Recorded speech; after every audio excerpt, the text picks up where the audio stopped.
बचपन में किताबों में पढ़ते थे कि मजहब नहीं सिखाता आपस में बैर रखना। पढ़ा होगा, सभी ने पढ़ा होगा तकरीबन।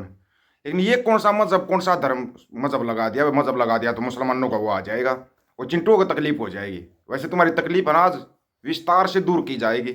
वीडियो को ना बगैर स्किप किए, बगैर कुछ किए पूरा ध्यान से सुनना, ध्यान से। आज आपके सुनने लायक बहुत कुछ मिलेगा। ये लोग क्या है, एक नैरेटिव समझते हैं। कभी केसाधारी हिंदू बोलते हैं सिखों को, केसधारी हिंदू हैं ये। तुम्हारे किस किस नैरेटिव को किया जाए, फिर बोलते हैं कि सनातन धर्म की रक्षा के लिए हिंदुओं को बनाया गया था। एक जगह पे कभी नहीं रुकते, कहीं सोचते यहाँ रुक गए। फिर एक नियंग सिंह का बाणा पहन के खड़ा हो गया कि नहीं हम तो हिंदू हैं। कमाल है यार, तू हिंदू है तो फिर जाके हिंदू बन जा। फिर नियंग सिंह किस लिए बन रहा है? क्योंकि सिख तो ना हिंदू ना मुसलमान, सिख तो सिख है, और हर सीखने वाला सिख है। ये बात अलग है कि कुछ लोग होते हैं जो नकली पगों में सिर फंसा लेते हैं और ड्रामेबाजी शुरू कर देते हैं। उस बंदे को तब तक चैन नहीं मिला जब तक वहां पर लंगर नहीं पहुंचा लिया उसने अपना। ठीक है, पहुंचा लिया, अच्छी बात है। हालांकि वो बंदा किसान आंदोलन में कोई लंगर लेके नहीं आया, और कहीं पर धरना प्रदर्शन होता वहां पर लंगर नहीं लगाता, लेकिन उसको लंगर लगाना था। अच्छी बात है, चलो मंदिर बन रहा है, बड़ी अच्छी बात है भाई। हजारों हजार मंदिर है हमारे देश के अंदर, कोई एक दो मंदिर नहीं, कोई पहला मंदिर थोड़ी बन रहा है। क्या राम का एक भी मंदिर नहीं हमारे देश के अंदर है? लेकिन यहाँ पे क्या लोगों को समझने में ना बड़ी दिक्कत हो रही है भाई। सोनिया गांधी खड़के ने मना कर दिया, राम के विरुद्ध हैं। ओके, राम के विरुद्ध हैं भाई, वो उनको बोल दिया राम के विरुद्ध हैं। एक बार ना, मैं आपको थोड़ा सा, ज्यादा तो नहीं करेंगे, थोड़ा सा सुनना एक बार। आप लोग पता नहीं कहाँ कौन किसको किसके विरुद्ध खड़ा कर देते हो। ये तो होगी आपकी, मतलब को खड़ा करने वाली जो बात होती है ना, वो खड़ा करने वाली दिक्कत। चलो अच्छी चीज है, आप कर रहे हो तो कोई दिक्कत नहीं है। लेकिन एक बात बताना, जो अपने चारों मठों के मठाधीश हैं, पहले उनके नाम सुन लो, फिर आपको बाद में बताएंगे।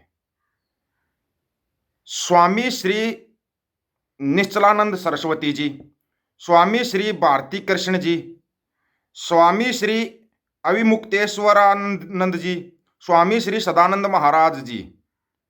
अब सुनना आप ध्यान से थोड़ा, स्वामी श्री निश्चलानंद सरस्वती जी को इन चारों ने भी मना कर दिया कि वो नहीं जाएंगे मंदिर के उद्घाटन पे। इनको नहीं बोला किसी ने भी हिंदुओं के विरुद्ध, ना गोदी मीडिया ने ना चिंटुओं ने। क्यों? क्योंकि पता है ये चारों मठों के मठाधीश हैं, कितनी पावर है इनके पास वही पता है। और मैं कभी इनके ना सुनता भी नहीं था, लेकिन इस स्वामी जी को सुना तो थोड़ा सा ना दिमाग की बत्ती जली कि हाँ भाई कुछ तो गड़बड़ है। इन्होंने बिल्कुल एक एक बात को ना बड़ा खोल के बताया है। अगर इनका पूरा वीडियो सुनोगे ना, पूरा इंटरव्यू देखोगे, तो आपकी ना आंखें खुल जाएंगी, आंखें, कि जो ये बोल रहे हैं थोड़ा ध्यान से सुनना। आपको थोड़ी सी वीडियो है, ये पूरा पूरा वीडियो है अपने पास, ये भी बता दिया आपको, फुल वीडियो है, लेकिन थोड़ा सा सुना। प्रधानमंत्री नकली नहीं है, मुख्यमंत्री नकली नहीं है, राज्यपाल नकली नहीं, राष्ट्रपति नकली नहीं। इनसे घटिया पद शंकराचार्य का है क्या? शासकों पर शासन करने का पद हम लोगों का है।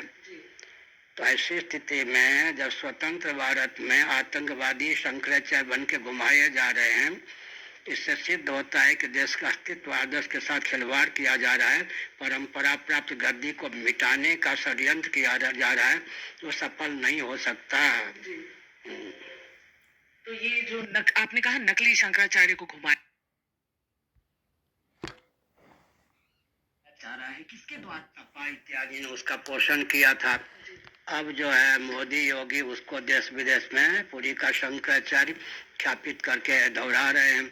सभी पार्टियों की सहभागिता तो हो ही गई। नरसिंह राव मेरे ख्याल में कांग्रेसी थे, वहां से लेकर अभी भाजपा की सरकार है केंद्र में, प्रांत में भी, उत्तर प्रदेश में, सब तो वैसे जैसे नागनाथ वैसे सांपनाथ। तो कहीं ना कहीं इसका जो आपने एक शब्द को पकड़ा ध्यान से, नागनाथ सांपनाथ। ये शब्द वैसे पहले भी प्रचलन में आया था। इन्होंने कांग्रेस को नागनाथ और बीजेपी को सांपनाथ बोला। अगर नहीं सुना हो तो ध्यान से सुन लेना इनको। समाजवादी पार्टी को, कोई भी, सभी को लपेटा है इसने, महाराज ने। और ये बोल रहे हैं कि हम शासकों पे शासन करने वाले हैं। शासक चाहे कोई भी हो, हम उनके ऊपर शासन करते हैं।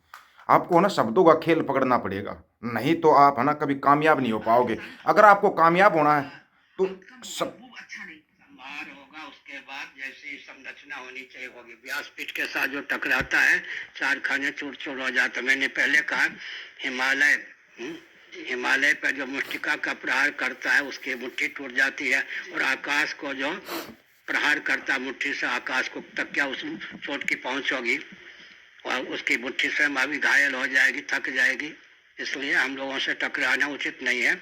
और वो एटम बम की शक्ति को केवल दृष्टि मात्र से नष्ट करने की क्षमता हम लोगों में है। वैसे हम आधुनिक विनाश से चुनाव की प्रक्रिया से इस पीठ पर नहीं प्रतिष्ठित हैं। जिनकी गद्दी हरिहर की उनके द्वारा प्रेरित होकर के हम प्रतिष्ठित हैं, इसलिए कोई हमारा बाल बांका नहीं कर सकता। और कोई इस गद्दी के साथ खिलवाड़ करना चाहता है, कितना भी बलवान क्यों न हो, सुरक्षित नहीं रह सकता। जनता को मैं भड़काता नहीं, लेकिन हमारी वाणी का अनुगमन जनता करती है। लोक मत भी हमारे साथ है, शास्त्र मत भी हमारे साथ है, साधु मत भी हमारे साथ है।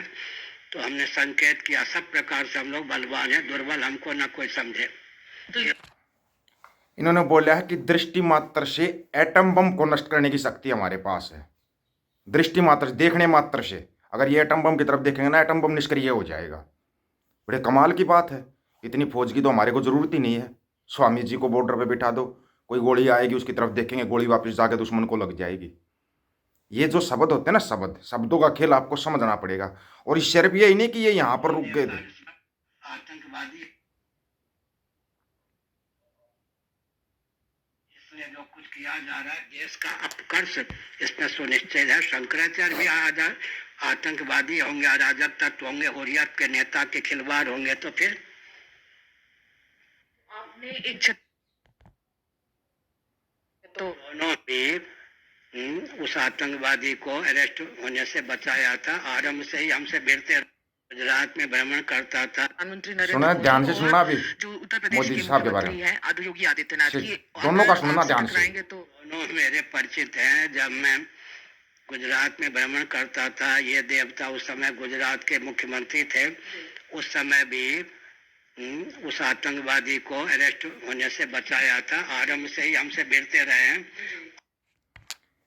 क्या शब्द यूज किया, ध्यान से सुना प्रधानमंत्री मोदी साहब के लिए? बोला ये देवता, पहले तो देवता बोल रहा है, ये देवता गुजरात के मुख्यमंत्री थे। तब इस आतंकवादी को, आतंकवादी शब्द का इस्तेमाल किया है, इस आतंकवादी को अरेस्ट होने से हमने बचाया था। उस समय पे सबको पता है बचाया किसने था, अटल बिहारी वाजपेयी ने बचाया था। हो सकता है इनके जानकार हो, इनकी बातचीत हुई हो, या इन्होंने बचाया हो। लेकिन आप इन शब्दों से क्या समझते हैं, ये आपको थोड़ा सोचना पड़ेगा। सोचना, पहले देवता शब्द इस्तेमाल किया गया प्रधानमंत्री साहब के लिए, फिर बोला कि ये आतंकवादी था, इसको हमने बचाया था अरेस्ट होने से। अरेस्ट होने से बचाया था स्वामी जी ने, तो वह एहसान तो मानना चाहिए। देखो, एहसान कभी किसी का ठुकराना नहीं चाहिए। अगर नहीं मानते तो ये अलग बात है। और ये लोग नहीं जा रहे मंदिर की उस प्राण प्रतिष्ठा में। और दर्शन करने आए भी थे मेरे पास शपथ ग्रहण के पहले। उन्होंने कहा था ऐसा आशीर्वाद दीजिए कम से कम भूल कर सकूं। प्रधानमंत्री बनने से पहले स्वामी जी के पास गए थे, दर्शन करने गए थे कि ऐसा ऐसा आशीर्वाद देना कि कम से कम भूल कर सकूं। इन बातों का जवाब तो सिर्फ प्रधानमंत्री साहब ही दे सकते हैं, क्योंकि ये चिंटू मिंटू गोदी मीडिया तुम कोई जवाब मत देना, तुम्हारे पास कोई जवाब नहीं है। दोबारा फिर याद दिला रहे हैं, सिख ना हिंदू है ना मुसलमान है, सिख सिख है, वो गुरु का सिख है। उनसे तो आप दूरी रहना। बाकी स्वामी जी की बातों से आपको क्या लगता है, कमेंट करके अपनी राय जरूर बताना भाई दोस्तों। सभी साथियों को राम राम, नमस्कार, आदाब, सत श्री अकाल। वीडियो को ज़्यादा से ज़्यादा शेयर, चैनल को सब्सक्राइब और बेल आइकन को जरूर दबाना दोस्तों। ऑफिशियल दीपक फौजी यूट्यूब चैनल, बात हक और सच की करेंगे, हक सच की बात हम करेंगे। वीडियो को ज़्यादा से ज़्यादा शेयर करने की जिम्मेवारी आप लोगों की होगी। गज के आखो, वाहे गुरु जी का खालसा, वाहे गुरु जी की फतेह।